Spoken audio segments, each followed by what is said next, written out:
নমস্কার, আমি তনুশ্রী। আশা করি তোমরা সবাই ভালো আছো। আজ আমি বানাচ্ছি বাড়ির সকলের খুব প্রিয় আনারসের টক মিষ্টি চাটনি। আনারস কিন্তু খুব উপকারী একটা ফল, কিন্তু বাজারে সবসময় জানো তো এই ফল কিন্তু দেখতে পাওয়া যায় না। কম বেশি তোমরা সবাই বাড়িতে কিন্তু এই চাটনি বানিয়ে থাকো। তাই আমি আমার মতো করে না কয়েকটা ঘরোয়া উপাদান দিয়ে এই চাটনি বানিয়ে তোমাদের সাথে শেয়ার করছি। আনারসটাকে না বাজার থেকে ভালো করে আমি ছাড়িয়ে নিয়ে এসেছিলাম। এবার বাড়িতে এনে ভালো করে ধুয়ে মাঝ বরাবর দুফাকটা করে নিয়েছিলাম, করে একটা গ্রেটার দিয়ে ভালো করে গ্রেট করে নিয়েছিলাম। গ্রেট করার পর দেখো কতটা হয়েছে, এক বাটি মতো আনারসটা হয়েছে। কিন্তু আনারস কিন্তু বেশ মিষ্টি ছিল।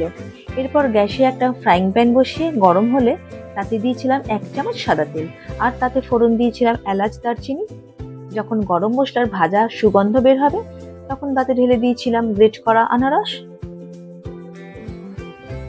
আনারস ভালো করে নাড়াচাড়া করে দিতে হবে। এবার তাতে মিশিয়েছিলাম 1 চামচ মতো নুন। নুন দিয়ে আবারও ভালো করে নাড়াচাড়া করতে হবে যতক্ষণ না আনারস নরম হয়ে আসছে। এবার নরম হওয়ার জন্য না 15 মিনিট একটু অপেক্ষা করতে হবে, আর উপর থেকে একটা চাপা দিতে হবে।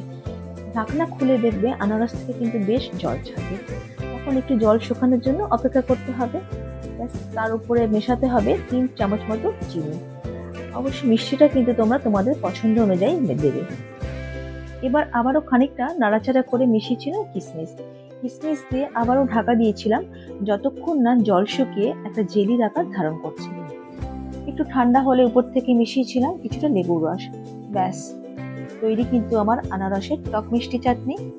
অতিথি আপ্যায়নে, নিরামিষ বা আমিষ থালির শেষ পাতে এই চাটনি কিন্তু একেবারে জমে যাবে।